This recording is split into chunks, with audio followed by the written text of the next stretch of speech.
The school, home to boys and girls hoping to become users of magic, is abuzz with one question. What tricks should they play on the town for the upcoming Halloween festival? The student who puts their education to good use and comes up with the most wonderful trick will be given a coveted title. The girl with wavy hair and her best friends, the boy with spiky hair and the bespectacled girl are thrilled to show off their skills. The professor makes an announcement to the excited students. The souls of magic users who plot tricks attract demons. And demons will do anything to lead children astray. Once a child is captured, their whole being is sucked away down to the marrow of their bones. It is a pain so great, they regret even the gift of life. So if you ever find yourself suddenly faced with a miracle, do not engage. Do not let your curiosity get the better of you. But none of the students are listening. It is then that a boy, one particularly fond of tricks, yells out, "I will be the king of Halloween this year." A fervor sweeps the school, and the girl with wavy hair swears she will not lose.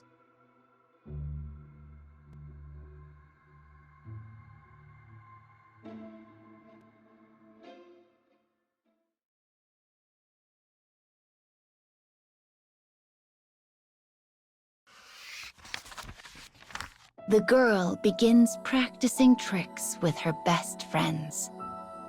Another day flies by, and before they know it, the night is upon them. They are seeking a level of perfection befitting the ruler of Halloween. The girl leaves her room so she might cook dinner and give her whirling mind a break. As she walks, she spies something glinting at her feet. It is a lovely box.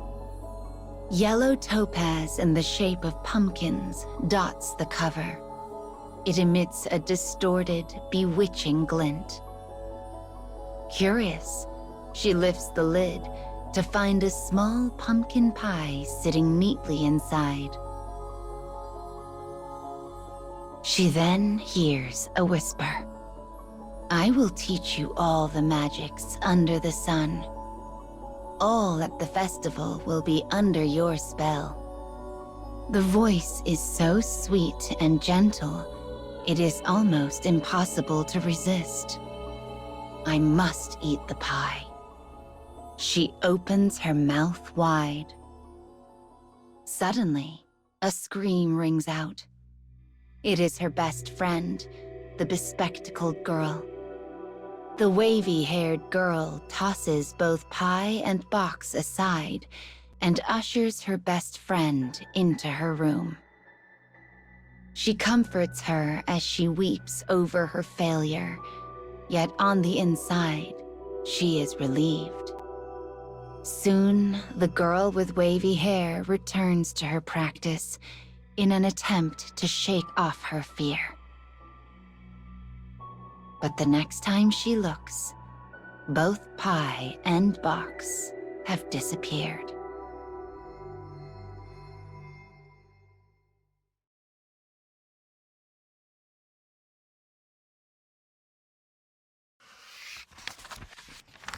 On the day of the festival, the girl and her friends continually shock the townsfolk. Tiny lamps in the shape of skulls and pumpkins erupt from a large box. Bursts of sound and light explode from their staves. A moment later, they transform into various sweets and pastries that rain down upon the onlookers. Even if it is not enough to earn them the title, This is the spell the best friends created together, and it is their joy. Yet, for some reason, the box crosses the wavy-haired girl's mind, causing a chill to run down her spine. Alas, it had been an omen, for she turns to find the box resting on the ground. Before she can even think of why, a hand reaches out from beside her, the boy who swore to be the king of Halloween. Before she can draw a breath, he pops the pie in his mouth. There is a strange light in his eyes, a distorted, bewitched glint. Standing before the dumbfounded girl, the boy lifts his staff into the air. Dozens of vines suddenly rise out of the ground throughout the town. They twist together like snakes before taking on the shape of a giant tree. Its branches and leaves shine majestically, reaching upward like a canopy. The townsfolk give a cheer. The students stare, enchanted. The girl is also astonished, but then she realizes the boy is nowhere to be found.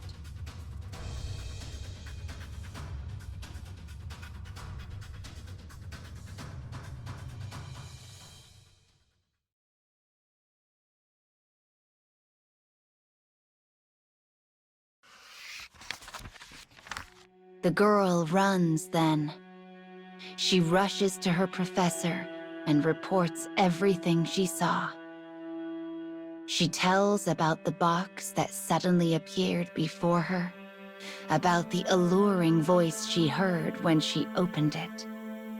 She managed to shake it off thanks to her friends, but the boy had not been able to resist its temptations. The great tree had not stopped growing. Its roots twisted and spiraled and burrowed throughout the town. When they finally find the boy in a back alley, he is already gone. The tree has swallowed him whole. His body is a husk, his weathered skin peeling off in flakes. Worse still, his eyes are wide, and his tongue lolls out of his mouth like some terrible prize.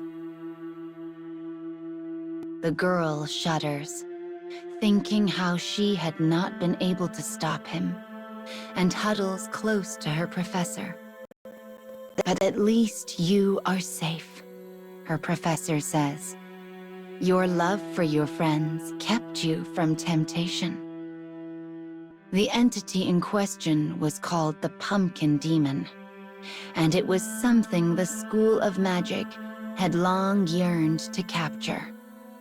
But no matter what manner of guard they adopted, the demon had ever more clever methods to lure people in and claim their lives in the process. As the professor laments the boy's death, the great tree above glints in a bewitching manner, stealing people's hearts. The girl squints under its light, but her heart has already sunk into darkness. She was lucky to escape with her life, yet this state is but a temporary reprieve.